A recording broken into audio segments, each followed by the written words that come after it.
Hello, everybody. Time for the final MUTV Group Chat of the week. Hope you're fit. Hope you're well, and the panel are in place. Wes, Maisie, Ben, Danny. Boys, how's it going? Another beautiful day. Beautiful day. All good, mate. Hey, I thought you was going to say final chat ever then. Well, that might be on the way, mate. I don't know. I hope not. I hope not. I hope not. What's this? This is 45, is it? No, this is 40. Yeah, I think it is. Yeah, mid-40s. Yeah. So it'll be our 10th week next week. God, unbelievable. Can I just say thanks so much for so much reaction we've been getting on social media, emails, so on. Let me just go through some of those just to start the show. Then we'll have a quick chat about Project Restart as well, because we now have a date. I'm sure the lads will want to chat about that. Here's one on Facebook from Mark. Great show, lads. I'm in Qatar in lockdown, but it makes my day watching the show. Maisie is a gent. Many years ago, one of my sons was getting an autograph from him with a big blue marker and dropped it onto Maisie's car white leather seat, and he was a gent over it. Do you remember that, Maisie? Someone calling you a gent and almost wrecking your white leather seats. Yeah, they weren't quite white. It was like a cream leather, but hey ho. It was an accident, Stu. Yeah, just so you didn't do it. No. Maybe this one. Maybe we could get a trip out to Qatar. You might get out of it. Yeah. Well, we'll see what he says about that. This one, another great show. Terrific to see Raymond. Ray van der Houw was a recent guest. Seems like a great guy, a brilliant professional to have at United. Another one here. This is about him. Extremely underrated player, top professional. Always have a soft spot for guys like Raymond, who bring so much to the squad. Not too dissimilar to the Romero situation, which is a good shout. Another one here. Is it just me, or is everyone enjoying these shows during quarantine? Well, that's what we're here for. Hopefully, we have been providing a little bit of enjoyment in these difficult times. Jerry says, this is about, remember, we asked you to come up with something for Maisie to do after he missed the Ole Gunnar Solskjaer interview to play golf. We asked for a forfeit. Plenty of you have been getting in touch. He's going to do the forfeit today. We just haven't come up with it quite. Yes, he's going to. Yeah, you are. We haven't come up with it just yet. But anyway, I tell you what. This one are these two things good? Well, get him to run around the golf course and donate to the NHS. That's from Jerry. Well, might do that. Mate, done that. Yeah, he's done that. He has done that. Maisie's forfeit should be to lose 2 stone, says Dave L. Maisie, this is sorry. He's lost weight, Maisie. Don't be down to Ben's weight. I know. You've got. I say get Maisie to do another 5K. That's a possibility. Maisie, I do it every day. Like. Yeah, true. That is true. This one, Maisie has to do an around the world. I don't really know what that means, but all right. So you're not football. You're not a football man, are you? No. Trevor. Oh no, yeah, no, I do get that now. Right, okay. Can we get you to do that or not? Not the space. Ball first. Yeah. Trevor says Maisie's already paid his forfeit. He missed the chance to be on the same programme as the man who one day will be thought of as one of the best managers United have ever had. So that was Maisie missing out. That's a very on the Ollie programme. Yeah. This one as well. Maisie should be cut a bit of slack. He comes across as a top bloke, quality centre back in his day as well. Incredibly. This one, question for Maisie. Relax, no scandalous remarks. Did you claim the goal in the 96-97 season when Carroll volleyed in from about 30 yards? By the way, Maisie seems like such a cool character. This is why so much banter is aimed his way. Keep up the great content. Do you remember that? Carroll scoring 30 yards, you claiming it? It was against Chelsea, yeah, Old Trafford. Yeah, Cudicini was in goal. Did you claim it? Yeah, absolutely. Right. Cudicini has saved it. Right, okay. So the answer is yes, he did claim it. This one on Twitter from Talib. Stewart, I've missed your voice in the commentary box. You hearing that? Hearing that, lads? Stewart, I've missed your voice in the commentary box. And this group chat is a close replacement. You and your team are helping people stay sane in these difficult times and at the same time reliving great Manchester United memories too. Well done. Thank you for that. Much appreciated. Oh, yeah. Don't worry. Wait for you to read that out. He's waiting for that. I know. I've been waiting for 10 weeks for that. So, yeah. This one from Chris Ashworth on an email. I think David May should film himself during Scott's crossbar challenge. He needs to hit the crossbar with a golf ball for as many shots as he was over par. I don't know if you've seen that on social media. Scott McTominay basically chipping a golf ball against the crossbar, his version of the crossbar challenge. Could you do that, maybe, do you think, or not? Yeah. Would you be able to do it? You can do that, no problem. Yeah, I'll set the goals up in the garden in a minute. Nigel says, loving the group chat. Surely Maisie has to wear an item of Liverpool merchandise in the next episode. On a side note, Wes is my favourite member of the team. He makes me smile every time I hear his voice. Strangely, says Nigel. Could we get you wearing a Liverpool shirt, Maisie? Is that a possibility? No? Not a chance. Not Okay. you never be against you. Right. No. And then Tommy O'Neill, you could get Maisie to sing David May Superstar, won more medals than Shearer, and show off all his medals. Actually, now that is a good shout. What do you think about that, Maisie? I would be able to, but my medals are in the bank, mate. So don't keep them in the house. Sorry, Stu. All right. Well, we're going to do something by the end of the show. So we'll at the end of the show to finish week 9 of this program. Before we bring on our guests, we must talk about the big news yesterday. The Premier League is due to return, as long as it's all agreed by everybody, on June the 17th. All remaining games will be televised. 92 games in 39 days. And so we're going to get football galore. We've talked about it since the start of this show. Lads, let's get your reaction to the fact that it is definitely, well, as long as everything's agreed, it's going to be happening. It's going to be happening soon. Ben? Well, I mean, it's obviously brilliant news for us and for the general public, the people that have missed it. And obviously the government have seen fit to be able to allow it to go ahead with the tests that have been done and the very, very few positive results that have come back. So it's brilliant news for everybody. I think that vast majority, I know Maisie didn't, but I think a vast majority really did want it to restart so that we could see what the shake-up was going to be like at the end of the season. I think we all know, sadly, who's going to win the league, but there are other things that need to be decided. I can't wait for it to get underway. Maisie, you didn't want it to happen right from the start. You've been consistent. You just think we should have just forgotten it and started next season. What's your view now then? It is going to finish. Yeah, it's going to finish, but I still think the same. 340 deaths was yesterday, and we're too busy worrying about getting people back playing. Yeah, it's going to get done.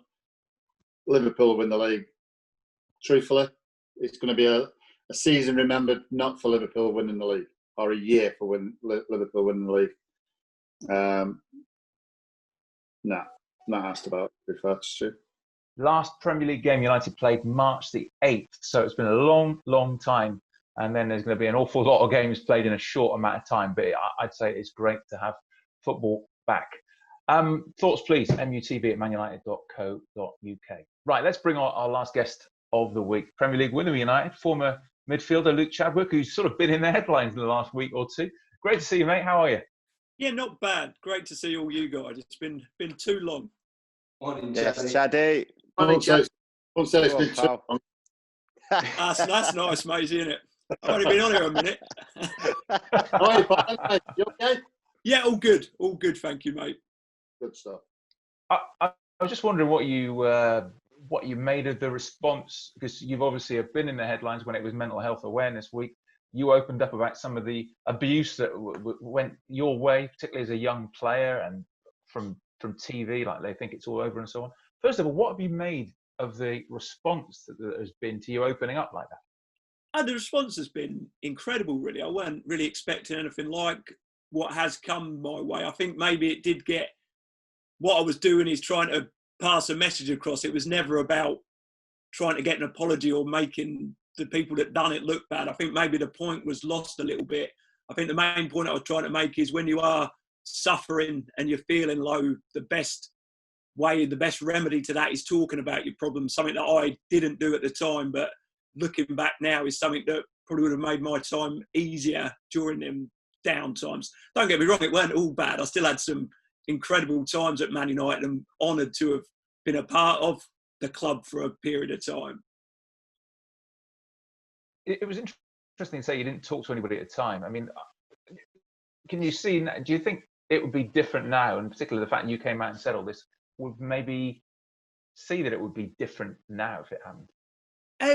You'd like to think so. I think even me, the person that I was back then, if I was the same person that I am and it was in this day and age, I still probably would be the same. I think it's that education around your sort of emotional intelligence and learning about yourself. I think maybe football is all... When I left school at 16 and the next day moved up to Manchester and all that my life was football, I never really learnt about myself. It probably took years and years of my journey as a footballer and finishing football and coming out of it where I've really truly learnt who I was. All I saw myself as was probably Luke the footballer throughout, obviously, my time at United and time after that. I think it is improving. There's definitely more ways now that people open up and talk about their feelings, but there's loads more that could be done in terms of educating young people and knowing what's ahead of them, not just in football, but in life in general, really.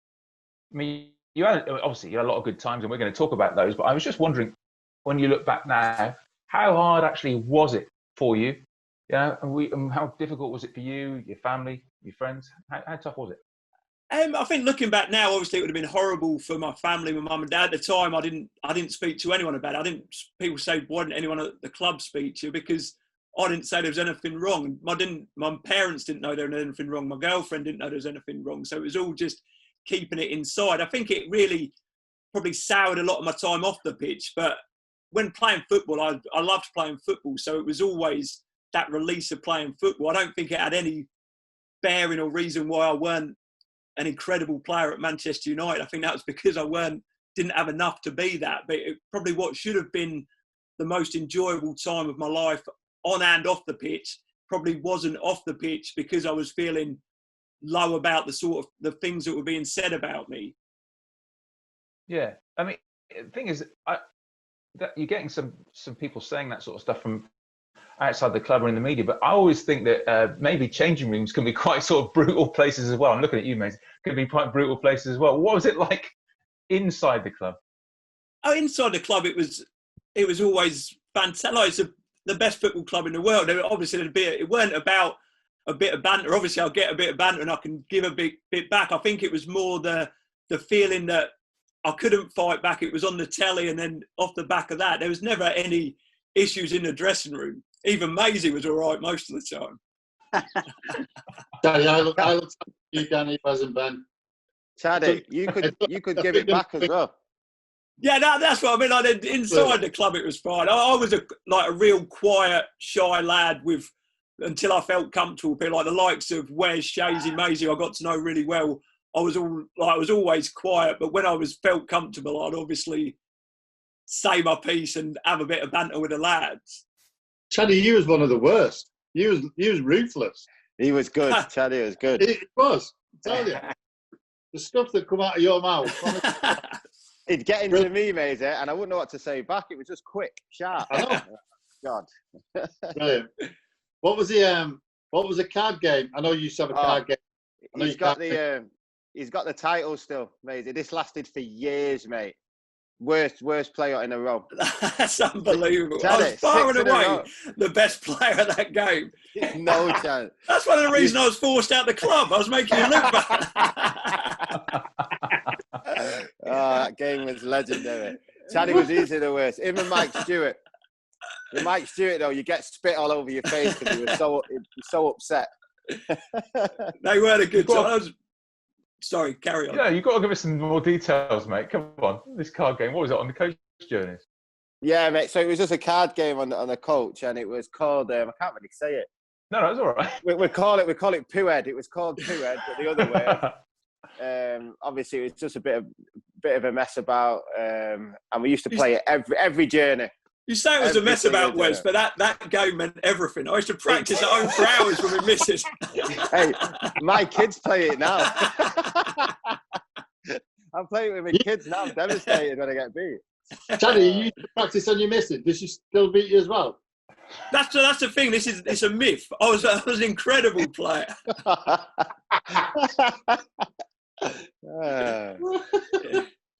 What was it like in those years in the academy, mate? I mean, like you say, you came up as a 16-year-old, a kind of shy kid from Cambridge, but a lot of big characters knocking about.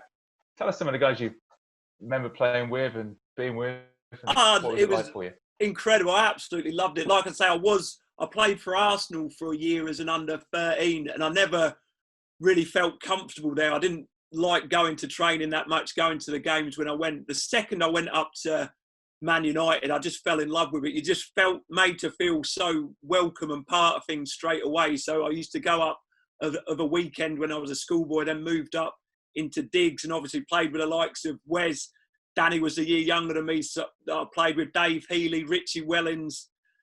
There was some fantastic, Michael Stewart, obviously John O'Shea as well. Paul Chubka had, like, it was incredible days. I absolutely loved the days at the Cliff as a YTS player coming through, and it was real happy memories of them days. I think the only time where I really didn't enjoy my time at Man United was off the pitch during them few months where I was getting a bit of stick. But other than that, it was to come from a little village in Cambridge where I was brought up to then come up to Manchester was like a different world and a dream come true. And probably my 2 years as a scholar, a YTS player, were the most happy days in my footballing life. I think a lot of players would probably say that. Yeah, great days. They were great. I remember we had to wait for the gaffer to come, and when we'd done our jobs, and if he sort of rubbed his finger across the door handle, if there was dust on it or anything like that, we were there for another couple of hours cleaning up, making sure everything was spick and span. But it was, you like the 16 to 18, them days, the time of your life, and it was loved every second of it. Yeah. What was the gaffer like with you overall? Because you ended up obviously, playing in the first team. What was he like with you? I think, like the same with me as he was with everyone. One of the most incredible men that I've ever met. I remember going up on trial as a 14-year-old, and by the time I got home, he'd phone my mum up to see if I'd signed for the club. But I don't think it was just me. He'd do that for everyone. I was at the club as a first team player in a first team squad, and there'd be under 10, 11 academy boys in the canteen, and he'd know everyone's name. He'd know what their parents were called. He'd know where they were from. And it was them details, the way that he'd treat the dinner ladies and the kit men, as well as he'd treat top players like Roy Keane and Ryan Giggs. He had everyone pulling in the same direction that would want to work extra harder for him. And I think that is the genius of the man and why the club had so much, I mean, you guys know better than me, but such incredible success there. What was it like then getting your opportunity in the first team, winning a Premier League? I mean, what are the moments that stand out for you, mate? I think the two best moments would have been scoring 2 goals, one at Bradford and one at Leeds. I remember the one at Leeds clearly where Ollie had a shot and Nigel Martin was in goal, and he was one of the best keepers in the league, but somehow he dropped it, and I was just running in, my eyes just lit up thinking, even I can't miss this one, I'm just going to tap it in. And then ran off like an absolute lunatic. So that was probably the best moment. Obviously winning the league was incredible. Never felt that if I weren't there, I'm pretty sure they still would have won the league that season. But just being part of it and around it, you probably don't appreciate it as much as a real young lad like I was. But it's something that I'll certainly tell the grandkids about. And if I go out, I don't go out as much anymore, but on a night out in Cambridge on a Friday night, I'll always have my medal on under my blazer, so I'm ready to show everyone. Love it. What about I mean, you obviously played in an era with some unbelievable players as well. Who stood out? Who were the great players you played with, best player you played with, the characters you played with? Obviously, other than the 3 lads there that I played with, I didn't have the pleasure of playing with Ben, but I'd say the best player was Paul Scholes. In training every day, although everyone was incredible, he just seemed a little bit better than everyone else. Particularly, we used to do a lot of possession games and small-sided games. It was like he had eyes in the back of his head. He could just play off one touch for the whole session and run it. So he could just do everything for me. Probably the best player. It's hard to say that considering the likes of Roy Keane, Teddy Sheringham, David Beckham, Ryan Giggs. Don't get me wrong, honoured to be play with them players, but I'd say Scholes was the best one. How was Roy with you? He was. I remember in training for the first few days, I was thinking, bloody hell, is this what it's like, sort of thing. I remember probably having a joke with Wes and a couple of the younger lads when we went into the small-sided game saying, I hope I'm not on Keeney's team, because you knew you had to be on it and run your socks off, sort of thing. But he was like the ultimate captain. In the short time I was there, he looked after the young lads. He looked after me a lot.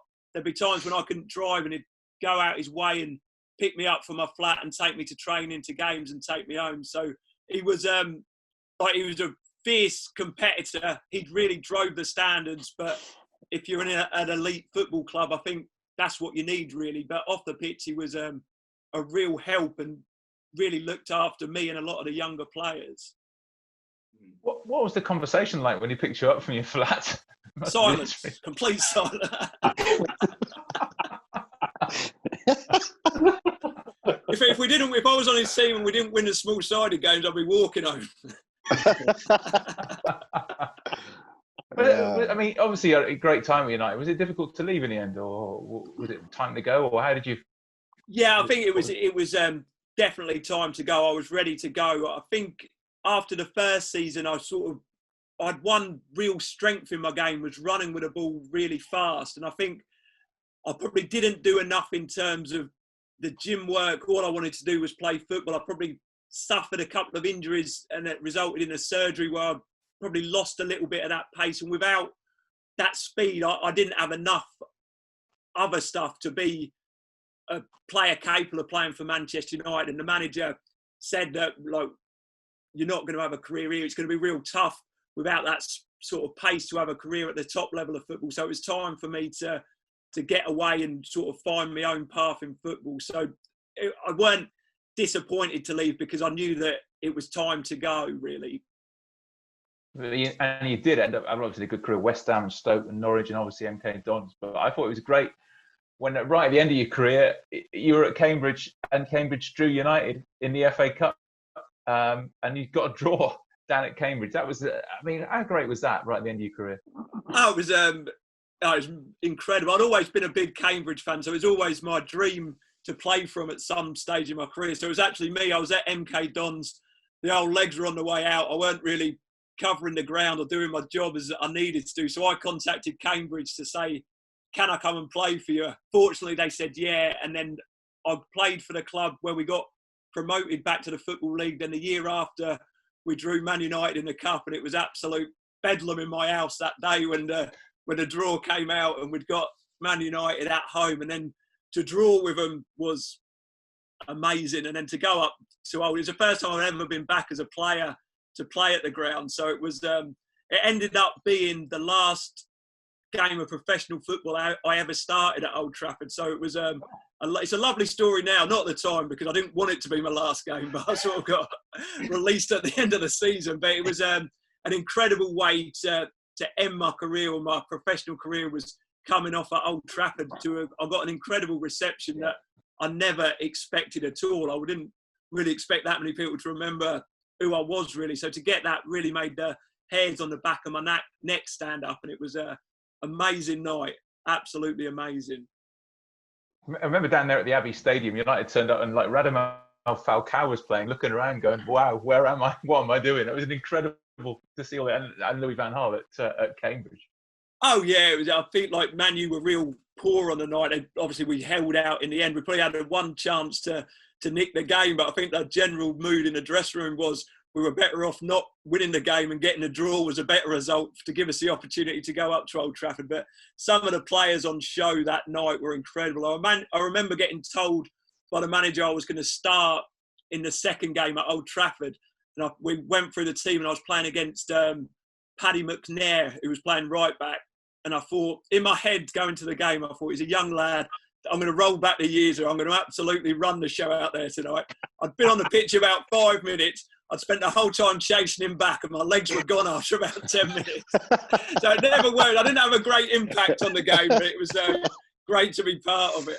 Well, listen, it has been brilliant having you on, mate. Thank you so much for your time. It's been a pleasure. Thanks, guys. Top man, mate.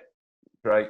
Luke Chadwick joining us on the MUTV Group Chat. Well, lads, we're almost done. Ben, what are we going to do here about this forfeit for Maisie? Well, you've already had, obviously, a couple of suggestions. One of our suggestions was going back to the initiation ceremonies. I think I know what he's going to say, but Maisie, we're a bit restricted because of you have to do it at home. How do you fancy, I don't know, like chatting a mop up that I had to do when I was at 16 years of age?